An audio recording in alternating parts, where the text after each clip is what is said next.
রাজধানীর কাঁঠালবাগানে চাঁদাবাজদের গুলিতে শফিকুর রহমান নামে বিএনপির ওয়ার্ড পর্যায়ের এক সাবেক নেতা আহত হয়েছেন। আহত শফিকুর রহমান পেশায় ব্যবসায়ী। তিনি ১৬ নম্বর ওয়ার্ড বিএনপির সাবেক সহসম্পাদক।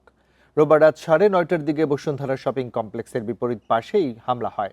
পুলিশ জানায় ৮ থেকে ১০ জনের একটি দল এসে চাঁদা দাবি করে।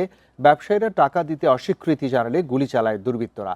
এই সময় শফিকুর রহমান হাতে গুলিবিদ্ধ হয়। আহত শফিকুর রহমান ঢাকা মেডিকেল কলেজ হাসপাতালে ভর্তি করা হয়েছে। এই বিষয়ে অভিযোগের ভিত্তিতে আইন অনুযায়ী ব্যবস্থা নেওয়া হবে বলে জানিয়েছে কলাবাগান থানা পুলিশ। 9:15 থেকে ঠিক 9:15টার মধ্যে হবে। আমি আমার দোকানের সামনে বসা, কর্মচারীরা দোকানদারি করতেছে। এর মধ্যে 10-12 জন এসে বললো, কিরে তোরা টাকা দিস না কেন? আমি বললাম যে ভাই কিসের টাকা ভাই, কই থেকে তুই গুন্ডা গেছিস, গুলি করে দিস। আমরা আইনগত ব্যবস্থা নেব এবং পাশাপাশি আমরা ইনফরমেশন নেওয়ার চেষ্টা করছি। তথ্য প্রমাণ সংগ্রহ চলছে আর কি।